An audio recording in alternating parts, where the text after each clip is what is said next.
Bom dia a todos os irmãos. Nós estamos seguindo uma sequência em 1 João, no capítulo 2, do versículo de 12 em diante, e hoje nós estamos no versículo 15. Eu pedi ao nosso irmão Joaquim que lesse esse trecho em Mateus, que conta da tentação de Jesus. E aí nós podemos pensar, mas o que tem a ver essa tentação de Jesus com o assunto que nós estamos lendo? E na semana passada eu já tinha pré-anunciado aos irmãos que falaríamos de 3 armadilhas que o mundo usa para nos seduzir. Então, se você puder abrir a sua Bíblia em 1 João, no capítulo 2, no versículo 15 em diante, nós vamos ver essas 3 armadilhas. E diz assim: não amem o mundo, nem o que nele há.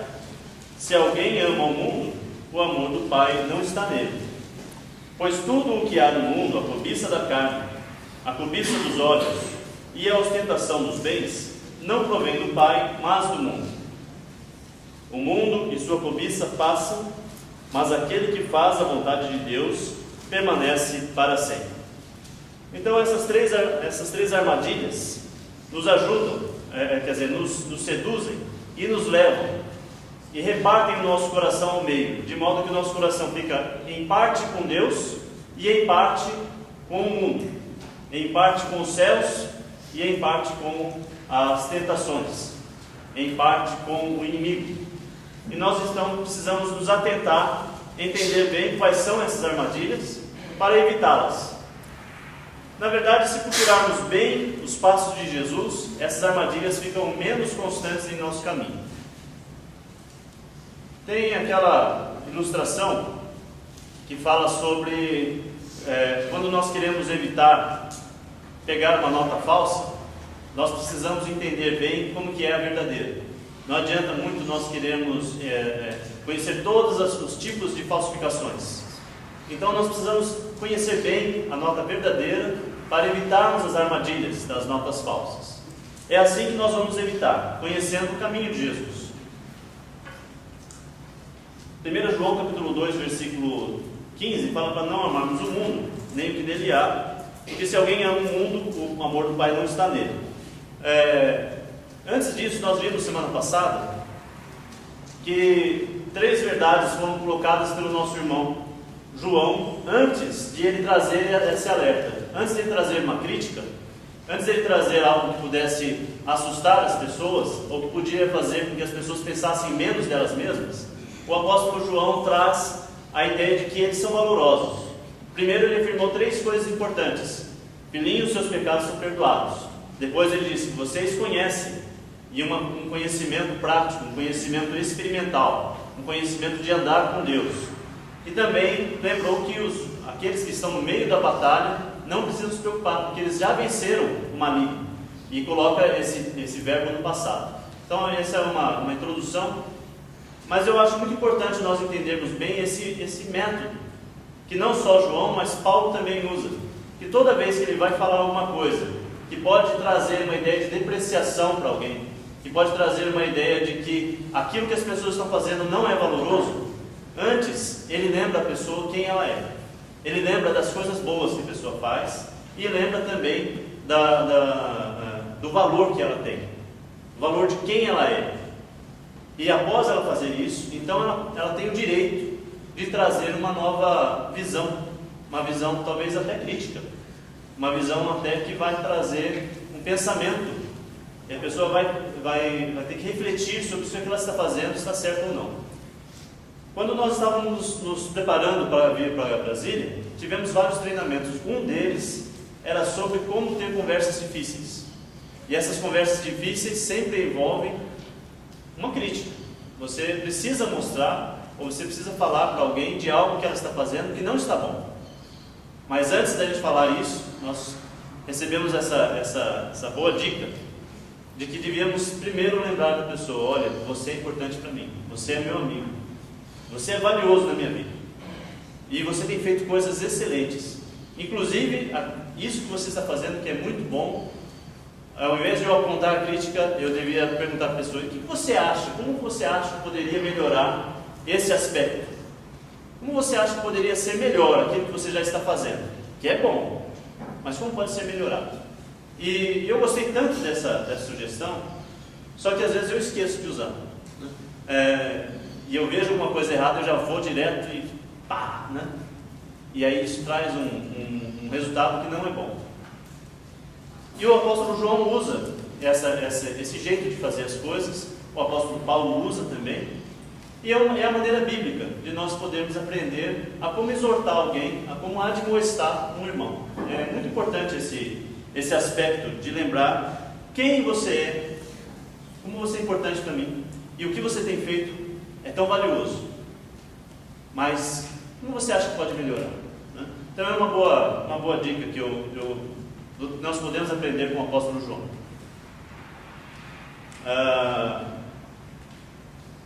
Nós vimos então semana passada também que são 3 razões que nós não devemos amar o mundo. Esse versículo que está aqui, né? Não ame o mundo, nem o que nele há. Se alguém ama o mundo, o amor do Pai não está nele.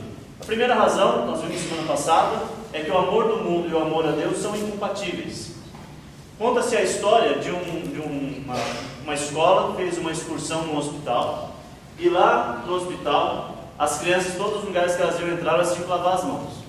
E aí ia lavar as mãos. E entrava numa sala de emergência, lavava as mãos. Saía da sala de emergência, ia para a sala de exames, lavava as mãos. E eles estavam sempre lavando as mãos. E aí o menininho perguntou para a doutora, para a médica que estava acompanhando e liderando aquela excursão, perguntou: por que vocês aqui gostam tanto de lavar a mão? E ela respondeu: bom, primeiro, porque nós gostamos muito da limpeza. Nós gostamos mesmo da higiene. E segundo, nós odiamos os micróbios, nós odiamos os vírus, as bactérias, a sujeira. Então são coisas que são opostas. E nós pensamos que, não, mas Deus vai falar para nós de odiarmos alguma coisa? Mas a palavra de Deus fala para nós odiarmos o mal. Porque o amor a Deus e as coisas boas quase que trazem dentro de si, no bojo, trazem internamente o conceito de que devemos também detestar o mal, porque é o que a Bíblia diz para nós: ame as coisas boas e detestar o mal, né? Fala isso daí em Salmos, e fala também, Paulo também traz esse texto para nós. Então o amor a Deus e o amor ao mundo são incompatíveis. Outra razão que nós não devemos amar o mundo é porque produzem resultados opostos. Elas são incompatíveis e os resultados são opostos. Isso nós vamos ver hoje. E também a transitoriedade do mundo versus a permanência, não só de Deus, mas a permanência daqueles que servem a Deus. Porque nós vivemos eternamente. E nós vamos ver também um pouquinho isso hoje. Tá certo? Então, as 3 armadilhas que nós vamos ver, que são os resultados que o mundo traz na nossa vida. São as armadilhas que nos prendem. Então, quais são? A cobiça da carne. A segunda, a cobiça dos olhos. E a terceira, a soberba da vida. Por isso que eu pedi para o irmão Joaquim ler a passagem de Mateus 4. E onde está a ligação desses 2 textos? Como é que Jesus foi tentado? Vamos tentar lembrar, vamos tentar aqui, será que encaixa aqui? Qual foi a primeira tentação? Transforme essas pedras em pães, né? E satisfaça a sua carne, satisfaça o seu desejo, satisfaça o seu amor, ou a sua necessidade carnal da alimentação. Segundo, levou Jesus até o pináculo do templo e disse: se joguem, né, daqui para baixo. E esse se jogar seria de frente a multidões, e aquelas multidões todas iriam ver Jesus, e ele sendo recolhido pelos anjos na frente de todos, seria então uma soberba, seria algo que traria muito orgulho, e Jesus iria aparecer diante de todos. E aí essa é a soberba da vida. Só está a ordem invertida.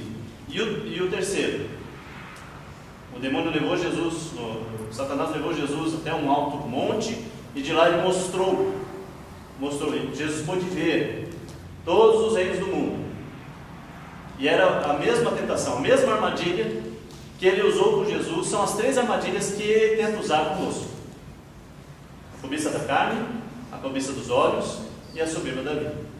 Estão exatamente relacionadas. E Jesus venceu as 3. Jesus superou as 3. E nós, seguindo Jesus, podemos também superar as 3. não vamos cair nessas armadilhas. Vamos olhar um pouco mais no detalhe. O que é a cobiça da carne? É o inimigo meu, é aquilo que está dentro de mim. É uma tentação que ela ataca de dentro para fora. Ela está em mim e ela faz com que eu deseje as coisas.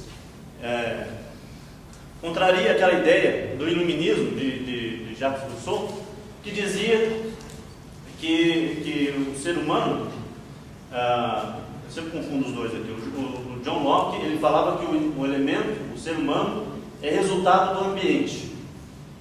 E o Jean-Jacques Rousseau dizia que o homem é inerentemente bom, ele nasce bom e depois ele é corrompido pelo mundo. Então são duas visões.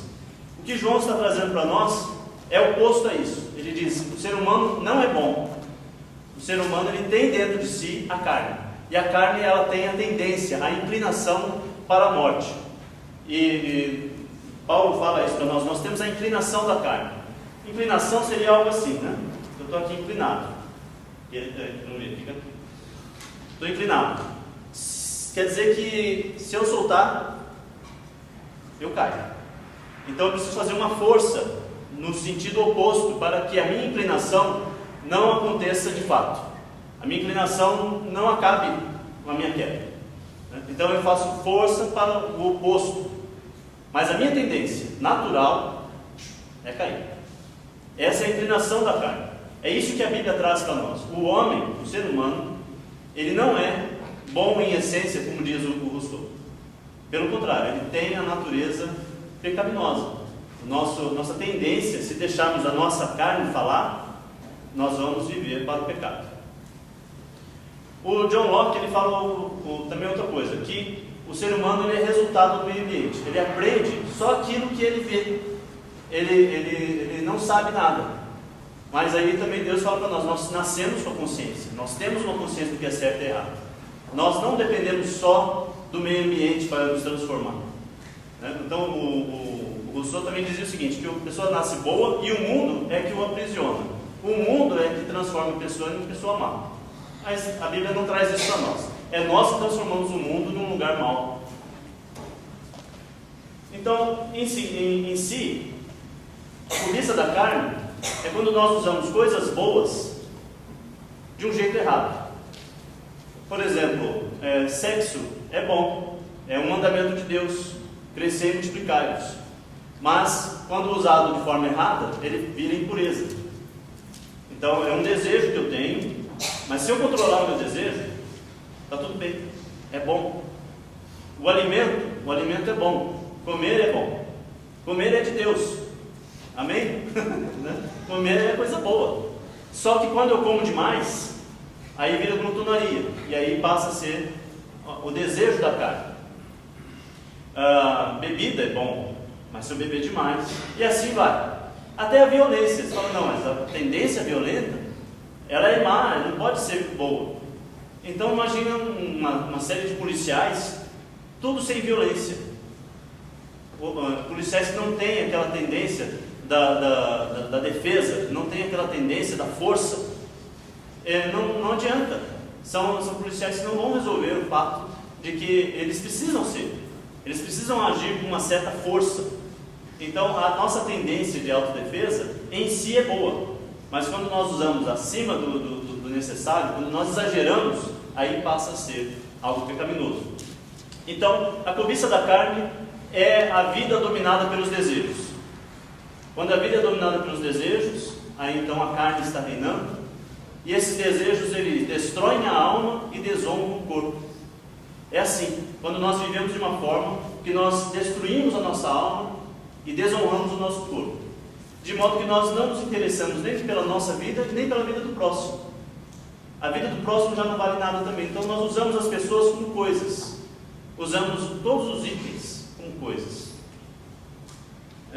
Então o pecado nesse caso ele não está só do lado de fora, mas essencialmente ele está também do lado de dentro. Seria como você trancar a casa, né? Passar desfechos todos, fazer toda aquela proteção na casa, e lá dentro está o bandido. O bandido mora lá dentro, ele está lá. Você trancou ele bem trancadinho lá dentro, entendeu? É isso.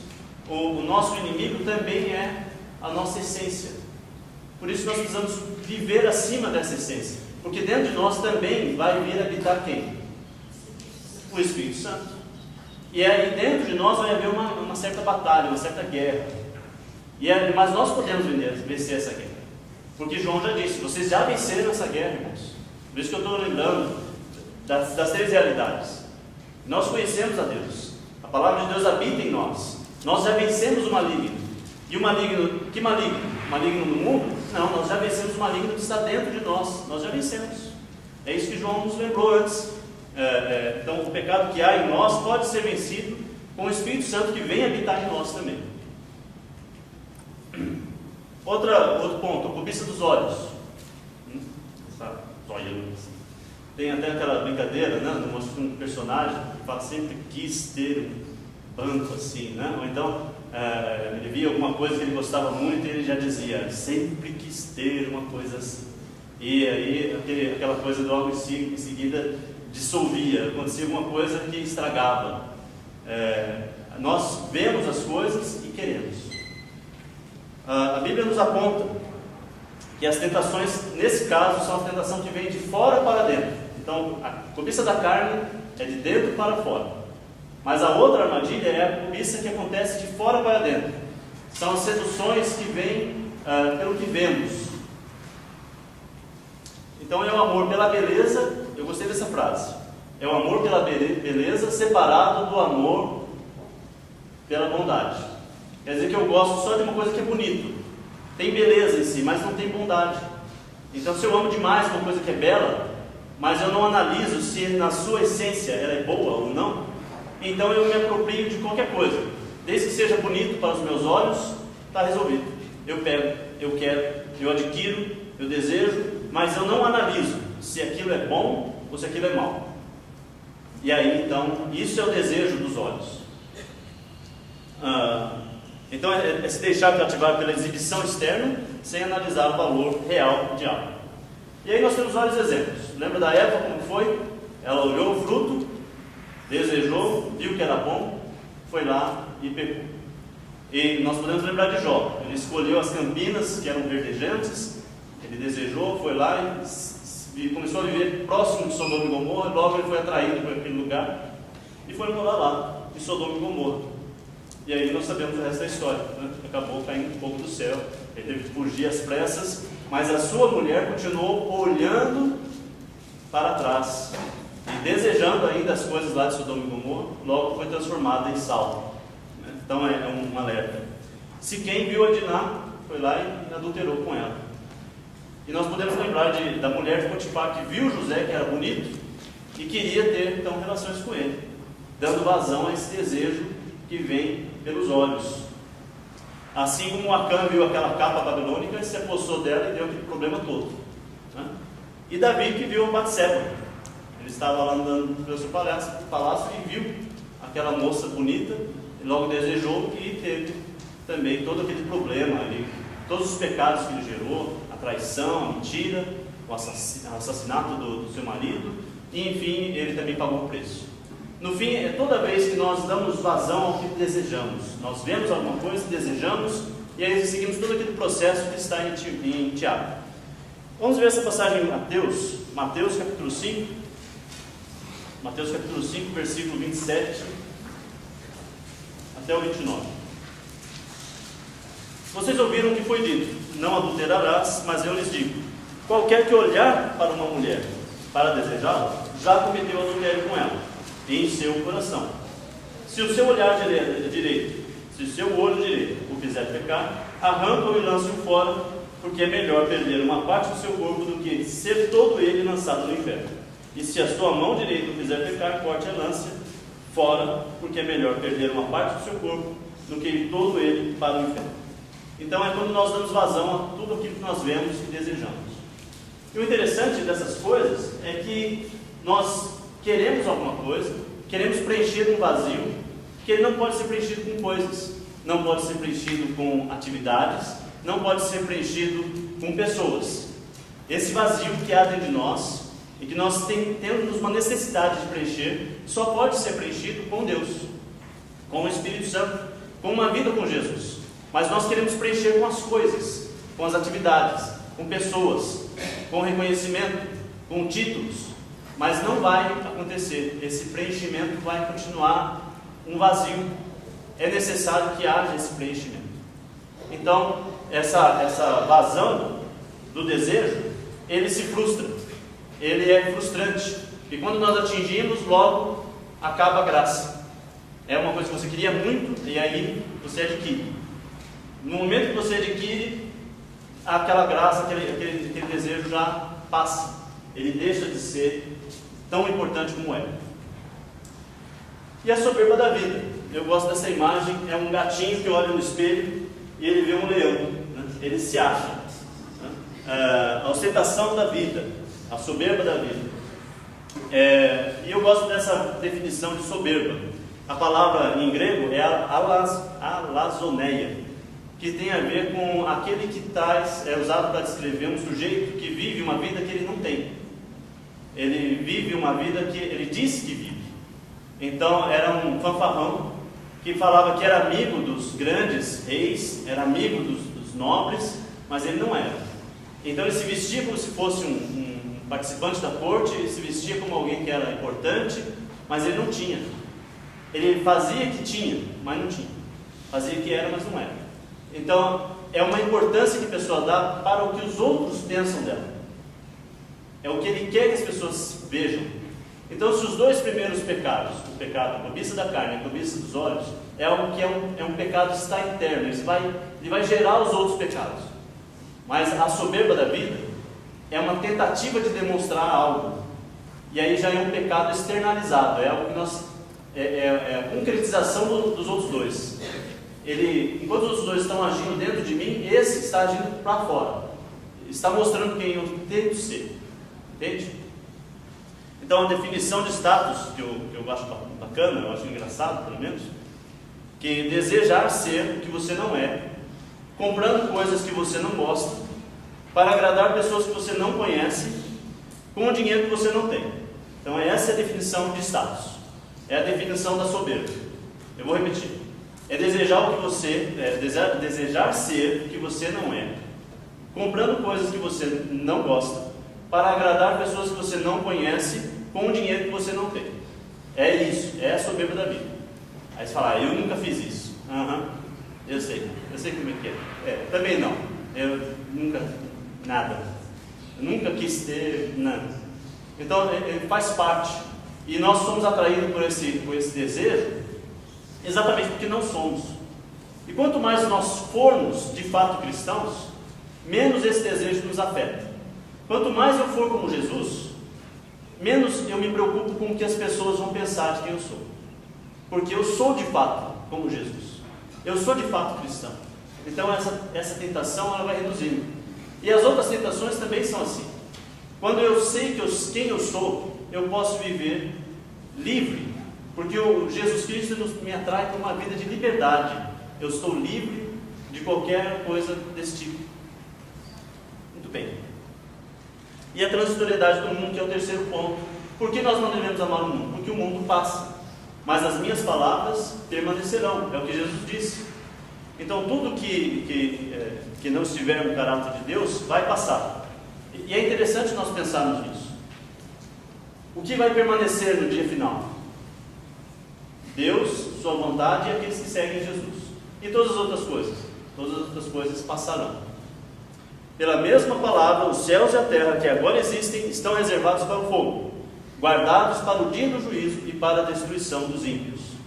Tudo que está no mundo passará. Nós temos que tomar total realidade disso, total consciência disso. Eu pegava muito metrô quando eu ia para a faculdade, e era interessante que a gente pegava o mesmo metrô no mesmo horário todos os dias.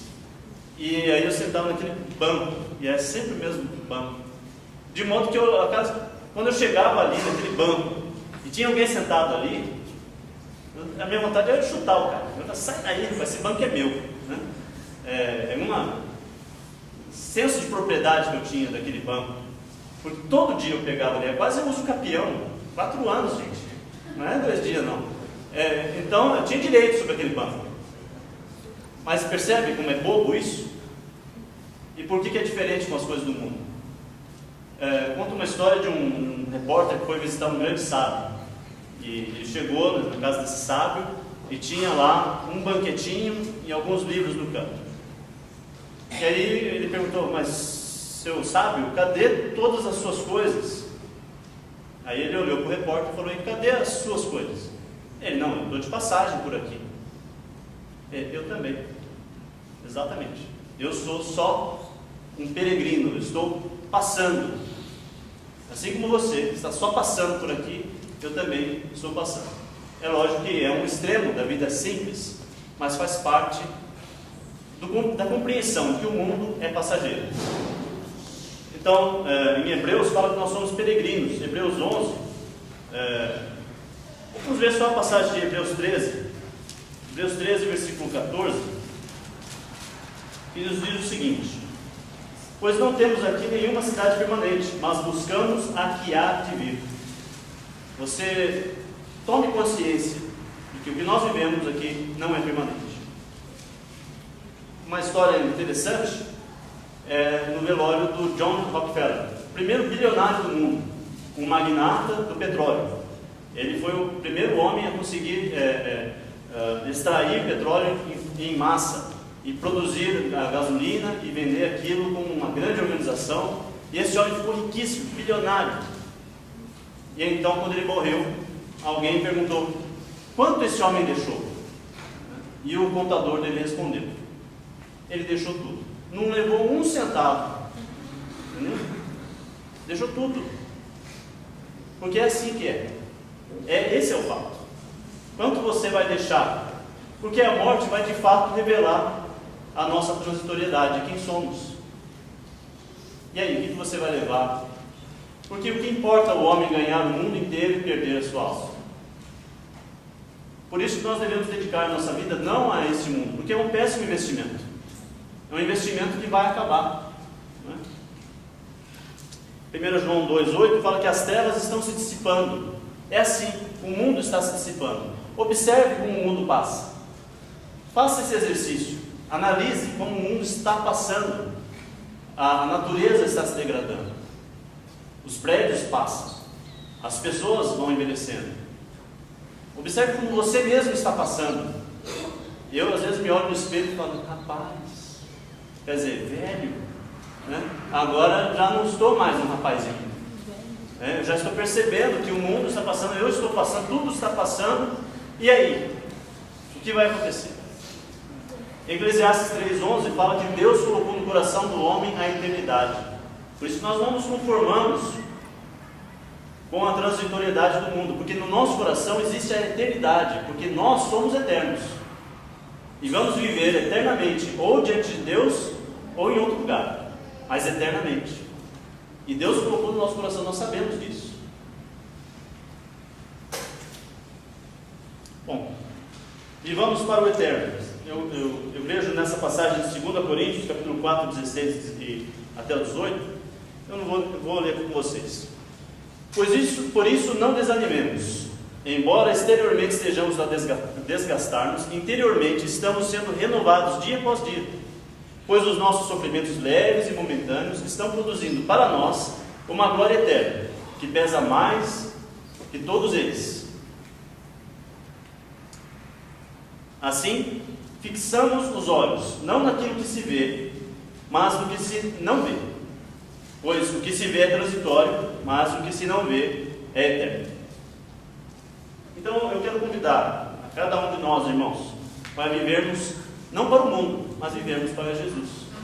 Fazendo como Jesus disse: quem quer seguir-me, tome a sua cruz e siga. Quem quer viver, como disse bem dito semana passada o Toninho, quem quer ver dias felizes, né, é necessário nós rejeitarmos o mundo. É necessário nós deixarmos e então seguirmos e andarmos com Jesus. E assim nós vamos de fato estar livres dessas armadilhas que o mundo tenta nos pregar, que o inimigo tenta seduzir-nos. Mas nós vamos dizer sempre para ele: não, porque também está escrito. Não, porque não só de pão viverá o homem. Não, porque não tentarás o Senhor teu Deus. E não, e sempre citando a palavra de Deus. e que nós possamos viver livres do mundo, mas presos a Jesus, não porque Ele nos prende, mas que nós nos entregamos a Ele por nosso desejo próprio. Amemos a Jesus e sigamos. Em nome de Jesus, amém.